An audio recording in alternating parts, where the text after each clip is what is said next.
Boa noite, igreja. Paz seja com todos, amém? Glória a Deus. Amém. Eu creio, irmãos, que todas as promessas, todas as visões, todos os sonhos de Deus para esta igreja, para esta obra, não são em vão. Vai acontecer, as coisas vão se alinhar e nós vamos alcançar muitas vidas, amém? Você que veio para ouvir a palavra de Deus, abra sua Bíblia comigo no segundo livro, na segunda carta de Paulo aos Coríntios, capítulo 7, nós vamos ler o versículo 6 somente. 2 aos Coríntios 7, versículo 6. Mas Deus, que consola os abatidos, nos consolou com a vinda de Tito. Amém? Glória a Deus. Paulo estava se sentindo nesse momento que ele escreve essa carta abatido. Ele estava nesse momento desanimado, ele estava neste momento passando por um período de desânimo, um período de humilhação. E ele ficou feliz, como nós lemos aqui, pela vinda de Tito. Tito é o mesmo que depois recebe uma carta de Paulo.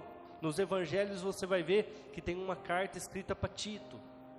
E ele fica feliz pela vinda de Tito, por Tito ter vindo visitar ele, por Tito nesse momento de desamparo, nesse momento de abandono, neste momento onde ele estava se sentindo solitário, Tito ter ido lá visitar ele, Tito ter se lembrado dele, Tito ter tirado um tempo para estar com Paulo, para estar junto com ele, para orar junto com ele, para ouvir as suas histórias, para fazer algo por Paulo. Igreja, e muitas vezes nós temos nos sentido abatido, nós temos nos sentido fraco, ainda mais que vai se aproximando o fim dos dias, ainda mais que vai se aproximando o cumprimento das profecias, nós temos nos sentido abatido. E abatimento é se sentir debilitado, se sentir deprimido, humilhado, desanimado, frustrado. Muitos de nós temos nesses últimos dias sentido assim como Paulo temos nos sentido abatido, humilhado por alguma situação, frustrado por algum sonho que não se realizou, por algumas circunstâncias das nossas vidas. E alguns problemas, irmãos e irmãs, que nos abatem, que abatem as pessoas, e estão no nosso meio, não tem como nós fugirmos deles, porque em algum momento eles vão nos alcançar. Um desses problemas é enfermidades. Quantos de nós não passamos por enfermidades, seja na família, seja com os filhos, seja conosco mesmo, mas passamos por momentos de enfermidades, momentos onde nós nos sentimos fracos, nos sentimos abatidos, porque não conseguimos avançar, não conseguimos fazer aquilo que estamos acostumados a fazer, porque estamos passando por um momento de enfermidade. E quando nós estamos passando por um momento de enfermidade, igreja, nós temos que tomar algumas atitudes, e eu quero ler alguma dessas atitudes. Coloca para nós, Arthur, Lucas capítulo 18, nós vamos ler do 35 ao 43, Lucas 18, do 35 ao 43.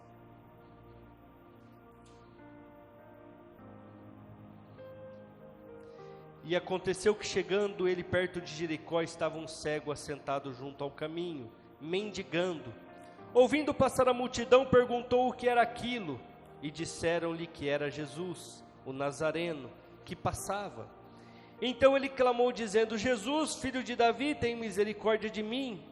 E os que iam passando repreendiam-no para que ele se calasse, mas ele clamava ainda mais: Filho de Davi, tem misericórdia de mim. Então Jesus, parando, mandou-lhe que lhe trouxessem, e chegando ele perguntou-lhe, dizendo: O que queres que eu te faça? E ele respondeu: Senhor, que eu veja. E Jesus lhe disse: Vê, a tua fé te salvou. E logo viu e seguiu-o glorificando a Deus, e todo o povo vendo isso, dava louvores a Deus. Quando nós estamos passando por um momento de abatimento devido a uma enfermidade, igreja, nós temos que ter a atitude do cego de Jericó. Ele não enxergava, ele não estava vendo o que estava acontecendo, mas ele escutou. E ele perguntou: o que é que está acontecendo? E a hora que disseram para ele o que estava acontecendo, quem estava passando, naquele momento ele agarrou com todas as suas forças e possibilidades a sua cura. Ele falou: este homem que está passando tem condições de me curar.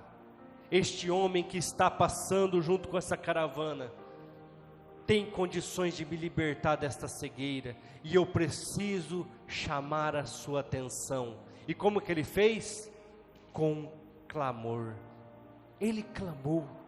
As pessoas falavam: fica quieto, deixa o mestre passar. E ele clamava ainda com voz mais alta, porque ele percebeu que aquela situação poderia trazer um benefício. Aquela caravana era a possibilidade dele voltar a enxergar. Igreja, mesmo nós estando abatidos, mesmo nós estando passando por um momento de debilidade, deprimido, humilhado, seja qual for a situação, aprenda a clamar a Jesus, aprenda a buscar em Jesus.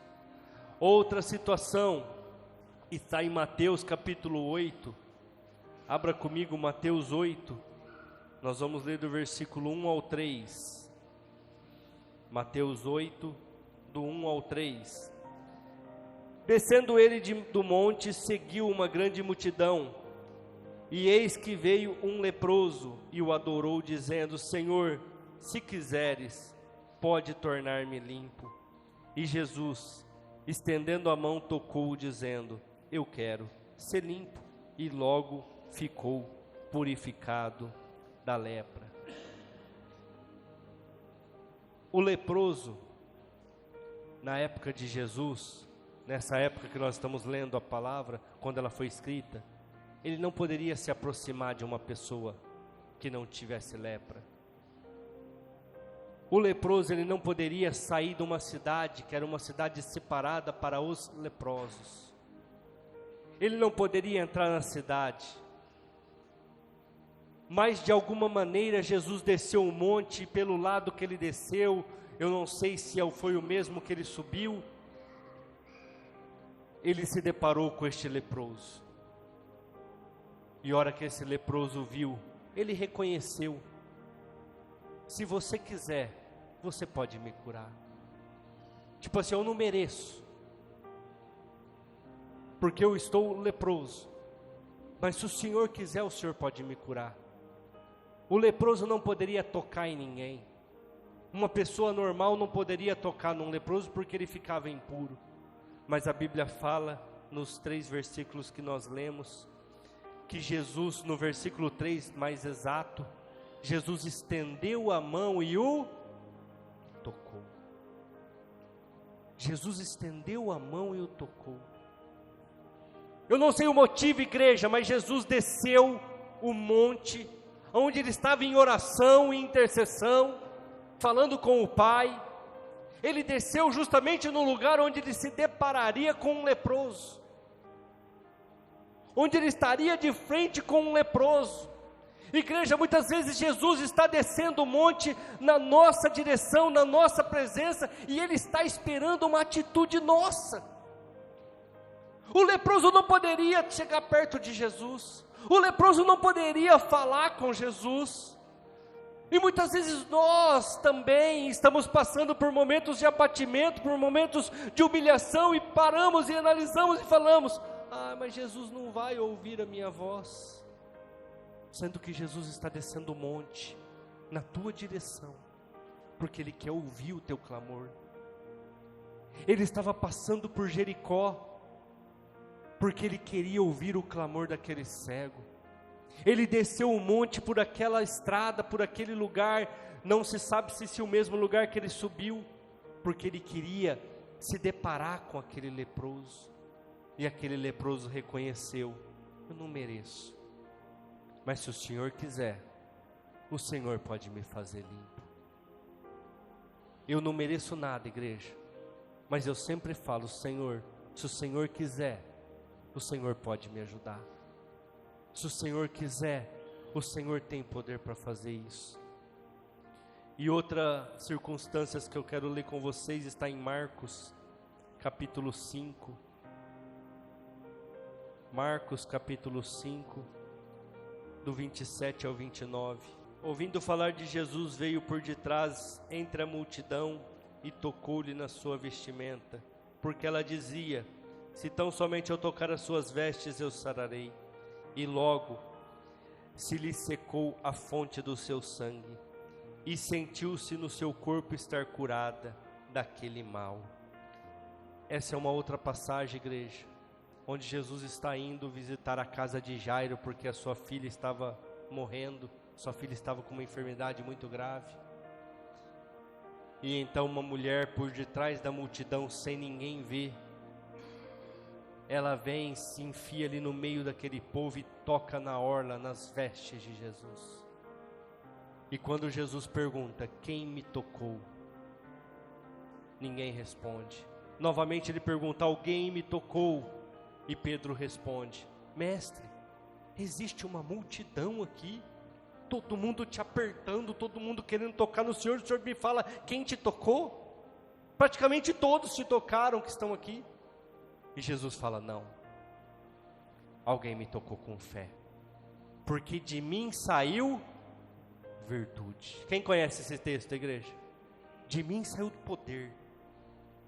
Jesus estava dizendo assim, ó: alguém me tocou com uma fé tamanha, que o dom de cura saiu e alcançou o seu objetivo, o objetivo dessa pessoa, na verdade, que era ser curada. Nós lemos aqui esses 3 versículos, e num dos versículos que eu li, o 28, ela fala assim: eu sei que se eu somente tocá-lo, eu serei curada. E então ela fala: foi eu que te toquei, Senhor. E Jesus pergunta para ela o que estava acontecendo, e ela explica que ela já tinha vendido terras, fazendas, e os médicos não tinham conseguido ajudar ela, e que aquela era a última chance dela. E por que ela não falou, igreja? Por que ela se omitiu? Por que ela não falou com Jesus? Ela foi com tanta fé só no toque. Porque se as pessoas descobrissem ela, antes dela ser curada, ela seria apedrejada. Sabe por quê? Porque uma pessoa com fluxo de sangue, uma mulher, né, com fluxo de sangue, ela não pode sair de casa, ela não pode fazer comida, ela não pode tocar nas coisas, porque tudo que ela toca se torna impuro. E se os judeus vissem ela na rua com um fluxo de sangue, eles apedrejariam ela até a morte. Igreja, vocês percebem como que, mesmo abatida, mesmo debilitada, vamos usar todos os termos para abatido, mesmo deprimida, mesmo humilhada por aquela situação, mesmo desanimada, frustrada, porque ela não podia sair de casa, ela não podia ir no mercado, ela não podia fazer as suas coisas cotidianas e normais, as suas coisas corriqueiras. Igreja, nós ficamos todos debilitados por causa do coronavírus, onde nós não poderíamos sair de casa. Agora você imagina uma mulher há anos com fluxo de sangue, fraca, humilhada, presa, mas ela tomou uma decisão: eu vou tocar em Jesus. Ela tomou uma decisão: eu vou buscar a minha cura. Igreja, muitas vezes nós estamos abatidos, sim, estamos debilitados, sim, porque isso vem sobre todos nós, mas nós precisamos tomar atitude. Nós precisamos fazer alguma coisa, porque Jesus sempre vai estar passando pelas Jericós da vida. Jesus sempre vai estar descendo o monte na nossa direção. Jesus em algum momento sempre vai estar passando. para ir até a casa de alguém, e você pode alcançar a sua cura, o seu milagre, porque ele está passando. Mas nós precisamos tomar uma decisão, nos levantar e fazer aquilo que tem que ser feito. Muitas vezes os problemas que nos abatem têm relacionamento com a família, igreja. Eu e a minha esposa conhecemos Jesus depois de velho, aprontamos, usamos e abusamos do mundo, e um dia conhecemos Jesus, nos arrependemos de tudo aquilo que fizemos, e hoje estamos na presença do Senhor. Mas muitas vezes as nossas filhas, que foram criadas na presença do Senhor, querem conhecer o mundo. Muitas vezes a nossa família não quer se atentar que Jesus está voltando.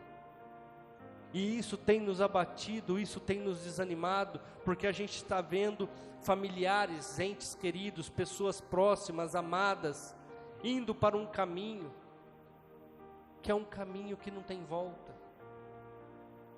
Ai, pastor, mas a pessoa pode se arrepender. Claro, sempre existe o arrependimento e nós clamamos por isso.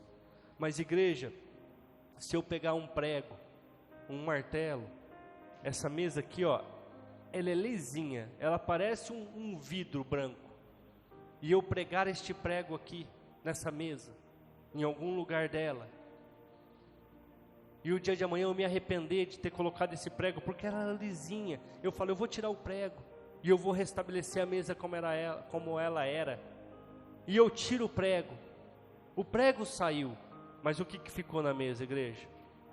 A marca. Pessoas brincam, pessoas vão lá no mundo e acham que podem fazer, e depois existe o tempo do arrependimento, existe sim, mas a marca vai ficar.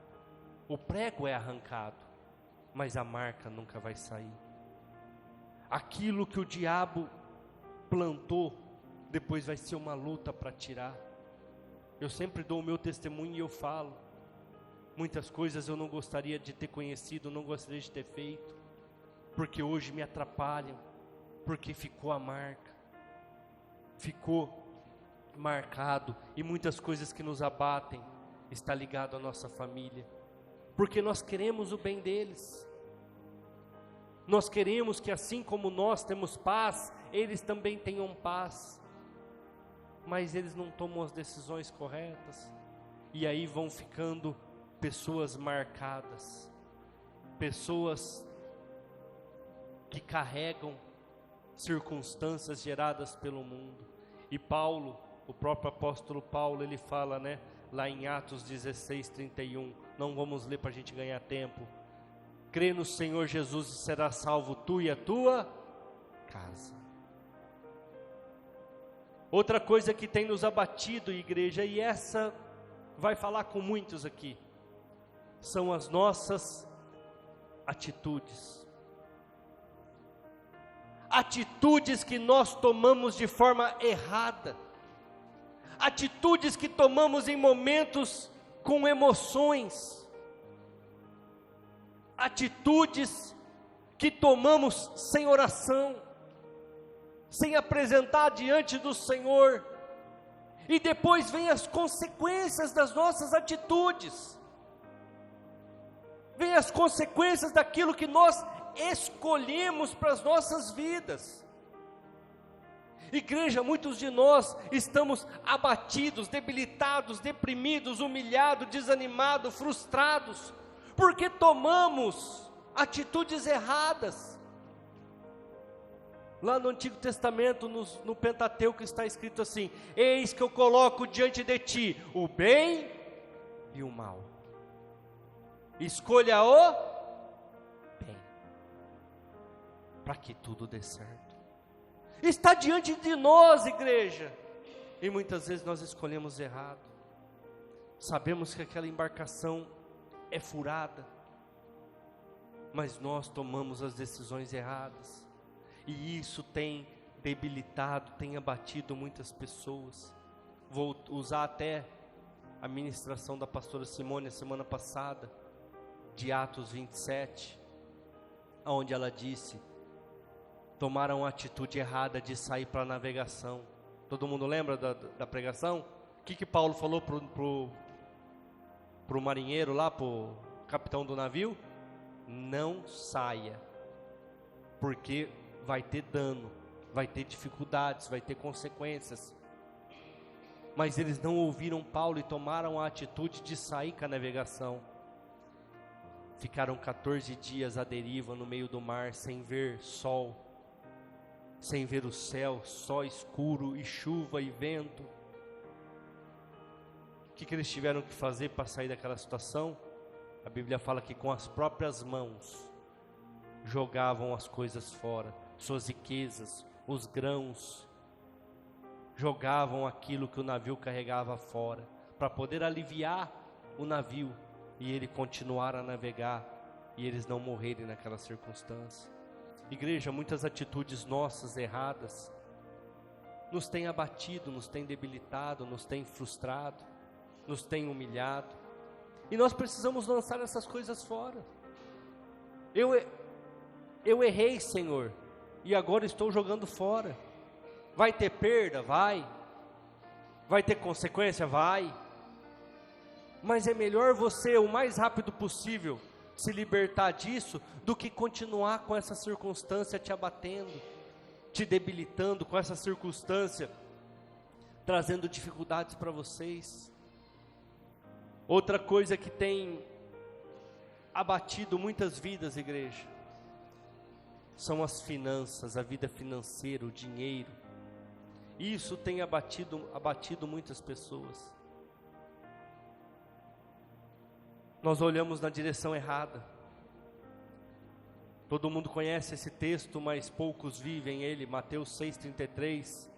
Buscar em primeiro lugar o reino de Deus e a sua, e as demais coisas vos serão acrescentadas. Mas muitos têm buscado no lugar errado. Muitos têm buscado a sua satisfação em coisas, em pessoas, em circunstâncias. E isso acaba que traz dívidas, traz problemas, traz ansiedades. E está abatendo muitas pessoas, mantendo elas presas. Está trazendo muitas dificuldades para as pessoas. E uma última situação que vem trazendo problemas, que vem abatendo as pessoas, são pessoas com estrutura emocional instável, igreja. Hoje estão bem, amanhã não estão. Hoje acreditam, amanhã não. Pessoas que estão deixando com que o mundo vença. Lá em Mateus 6, 22 ao 24, a Bíblia fala assim: porque a candeia do corpo é os olhos. Se os olhos forem bons, tudo será bom. Mas se os olhos forem maus, com grandes trevas vocês viverão.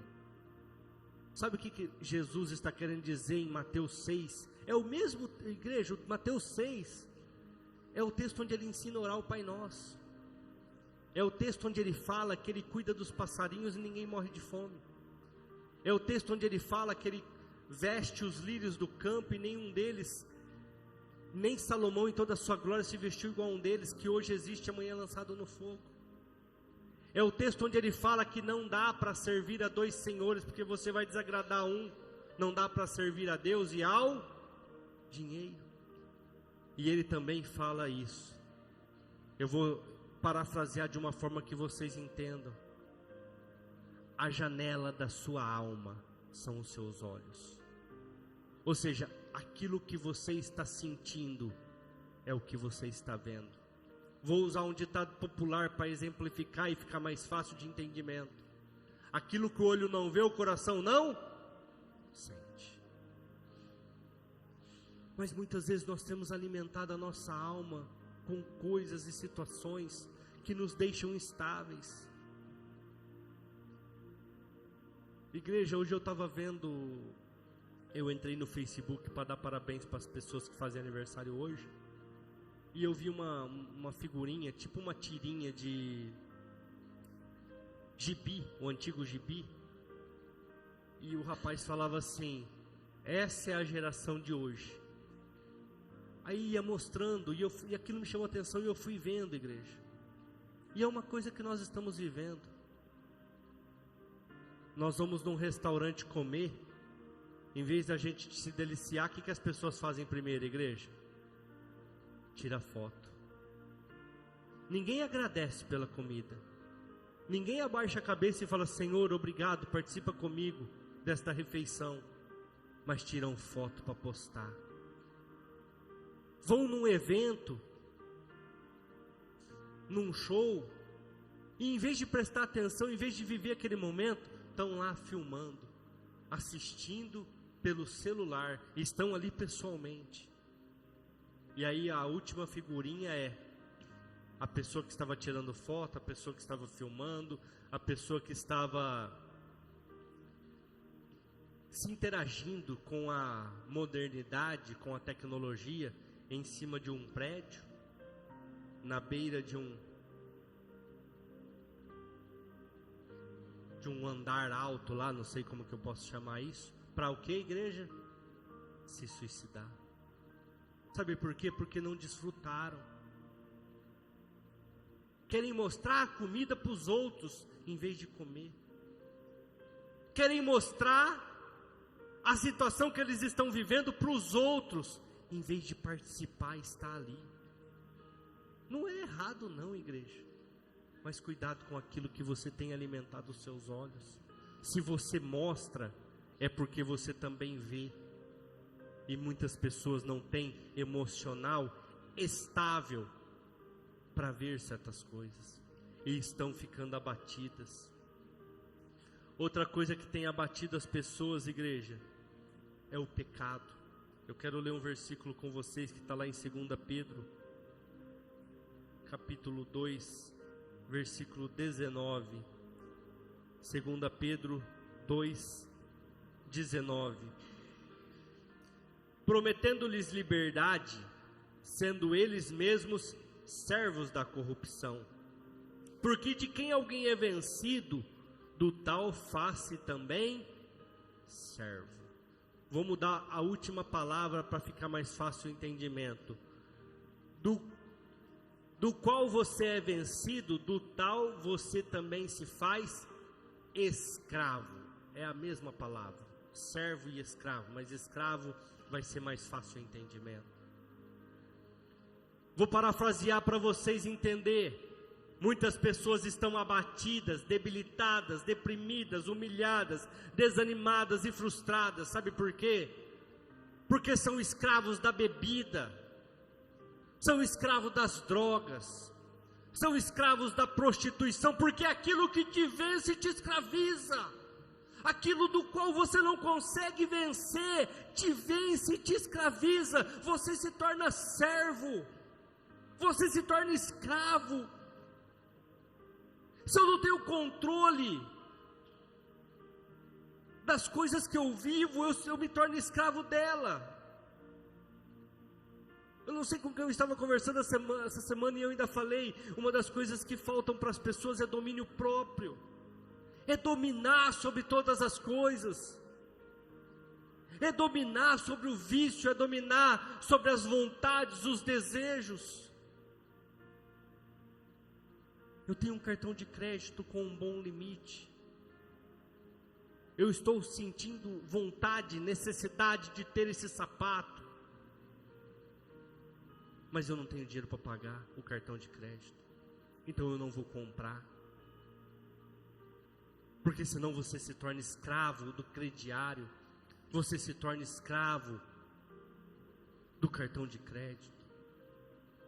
Eu tenho o meu carro que me leva para todos os lugares, o meu nome está limpo, o meu score está nas alturas, mas eu não vou financiar, eu prefiro juntar o dinheiro, ir lá e comprar para eu não ficar escravo de um carnê, para eu não ficar escravo de um banco. Igreja, muitas pessoas estão debilitadas porque elas têm sido vencidas pelas suas vontades, vencida pelos seus desejos, pelas emoções. Muitas pessoas têm sido vencidas pela prostituição, pela homossexualidade, pelas drogas. Ah não, pastor, eu saio disso a hora que eu quero. Muitas pessoas estão escravizadas e não sabem, estão debilitadas, estão humilhadas, estão abatidas, estão vivendo uma vida deplorável e acham que estão dominando, mas estão escravizadas, igreja.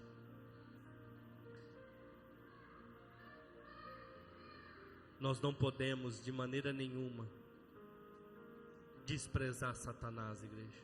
Nós não podemos de maneira nenhuma desprezar o inimigo. Olha o que Paulo fala para os Efésios. Efésios capítulo 4, versículo 27. Efésios 4, 27. Não deis lugar ao diabo. Paulo fala assim, ó, não dê lugar para o diabo. Lá em Gênesis, logo nos primeiros capítulos, relata a história do primeiro homicídio da Bíblia. Alguém lembra? Alguém já leu o primeiro homicídio da Bíblia? Qual que foi? Quem que estava envolvido? Abel e Caim. E eu acho muito interessante, porque naquela época não tinha pastores, naquela época não tinha Bíblia, naquela época não tinha escrita, eles não sabiam nem escrever, eles eram primatas, eles sobreviviam, eles não tinham condições de discernir a mão direita da mão esquerda. E então Abel vai lá e oferece o sacrifício, Deus aceita. Caim vai lá, oferece sacrifícios, Deus não aceita. E Caim fica bravo, Caim fica nervoso. E o próprio Deus fala com Caim. E Deus fala assim para Caim: eis que o pecado está à porta do seu coração.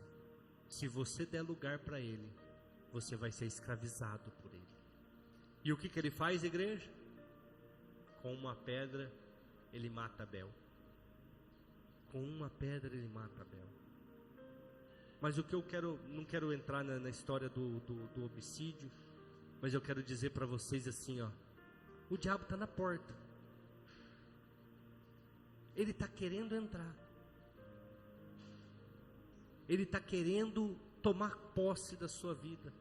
Em Lucas a Bíblia fala assim, que o inimigo, quando ele é expulso de uma vida, ele anda por lugares áridos, e não achando repouso, ele volta para sua antiga casa, e traz com ele mais 7, piores do que ele.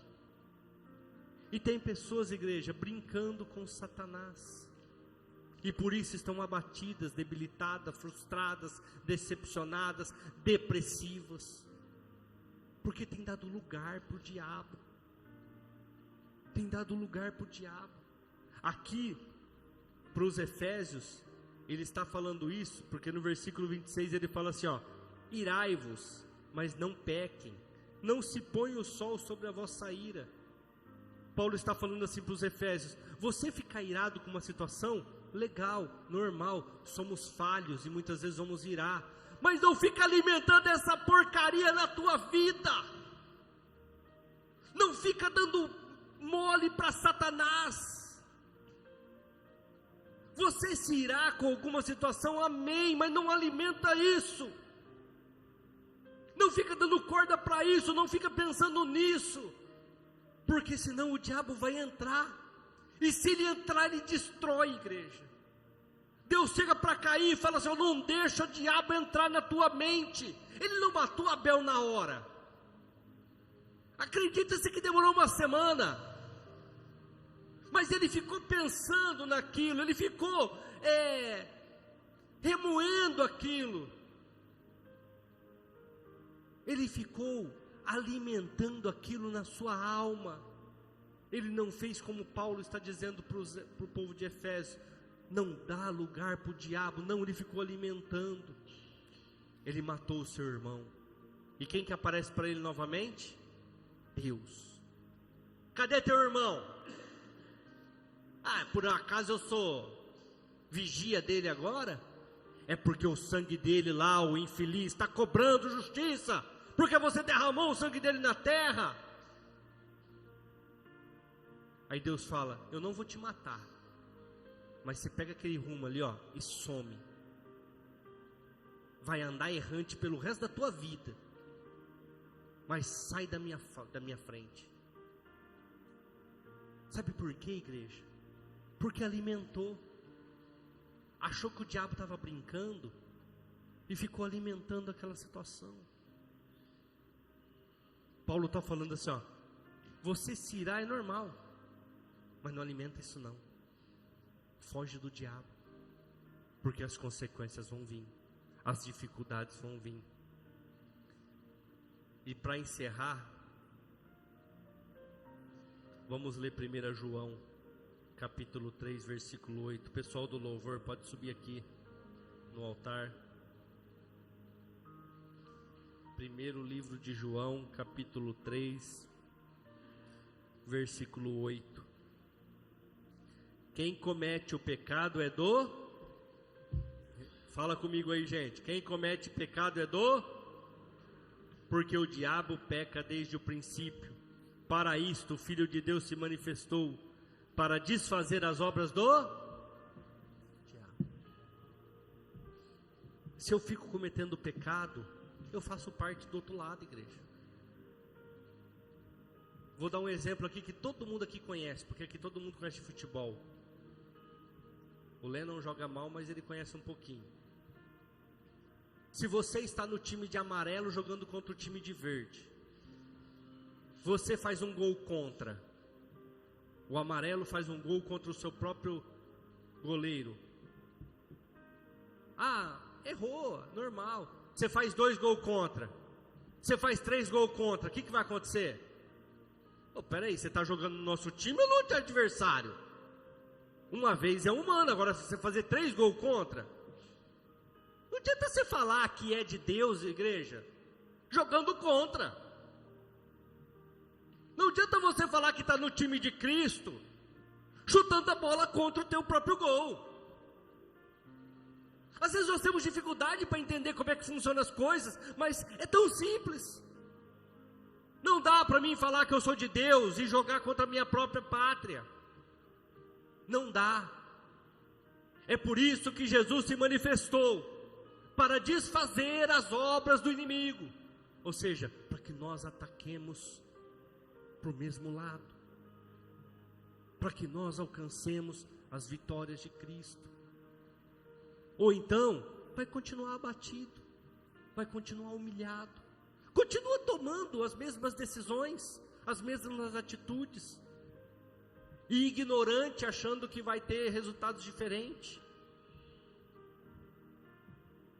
Aqui, reunidos, ouvindo a palavra do Senhor, onde a Bíblia fala e promete que Ele se faz presente, onde tiver 2 ou mais reunidos, é o lugar onde nós vamos aprender, é o lugar onde nós vamos nos direcionar, é um lugar onde nós vamos fazer como aquele leproso, como aquele cego, como aquela mulher do fluxo de sangue.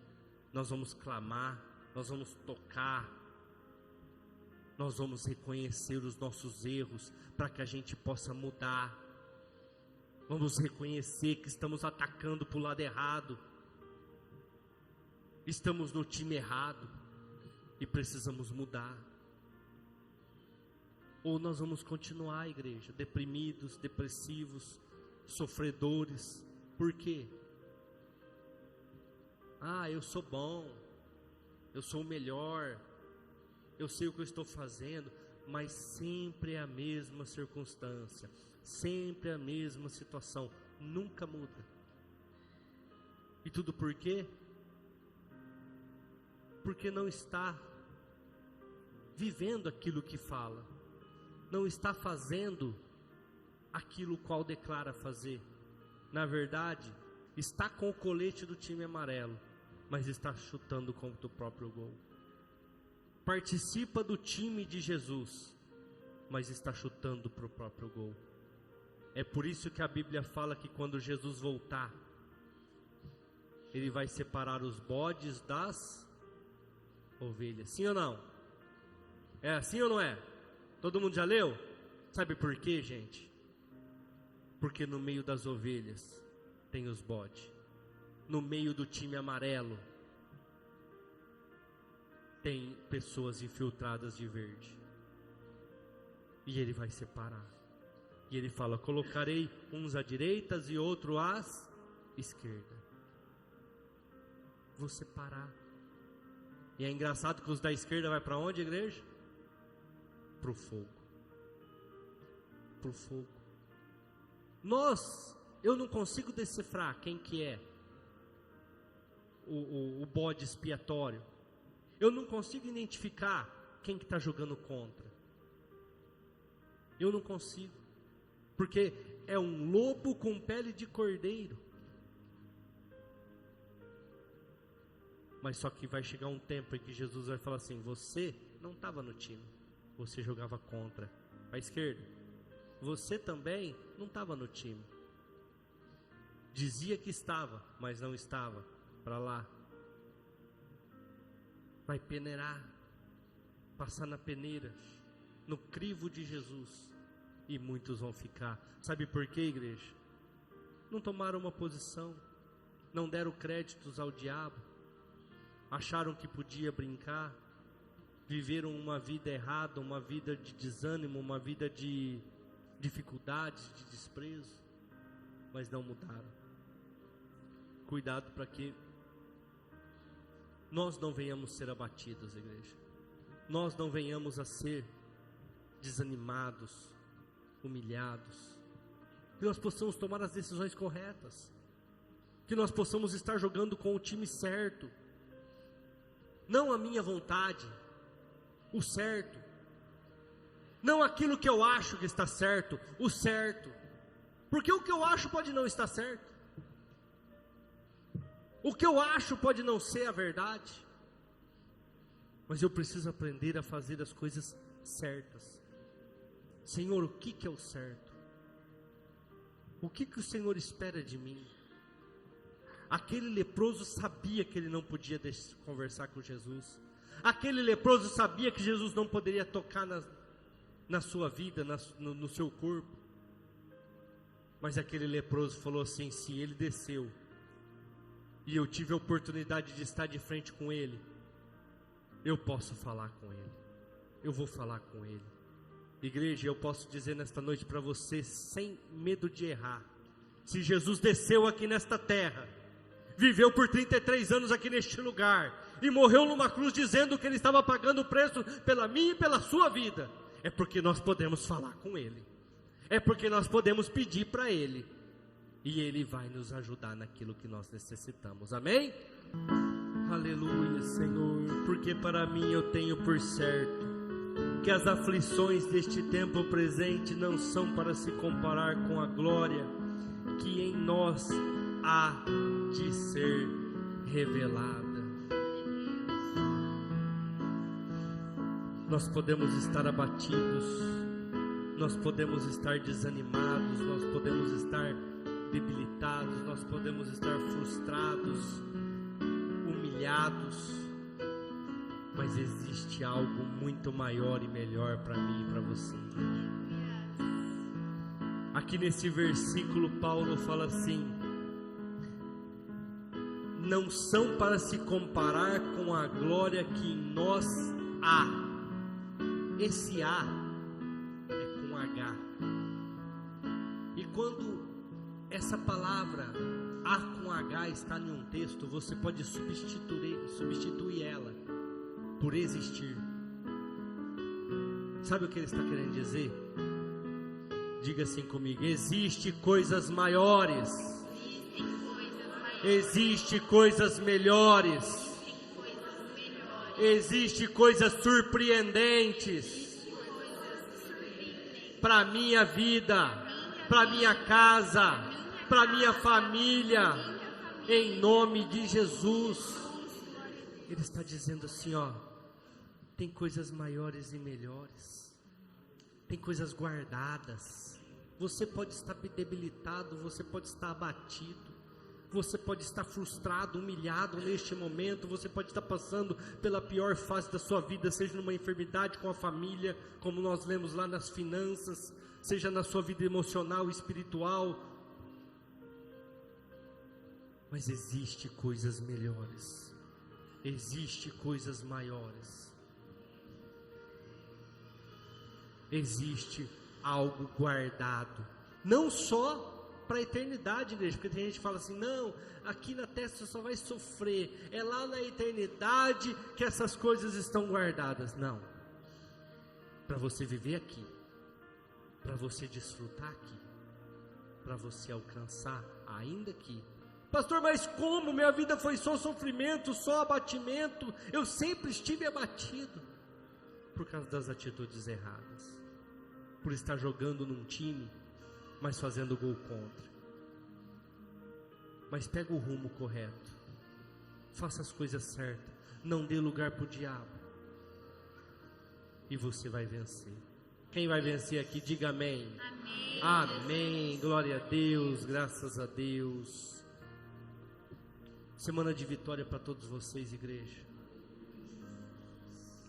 Ataquem para o lado correto, tomem as decisões e atitudes corretas, não aquilo que você acha, aquilo que você sente, mas aquilo que é a vontade do Senhor para a sua vida. Às vezes a vontade do Senhor para a sua vida não é aquilo que você quer, mas é o que vai ser melhor. Amém? Feche os seus olhos.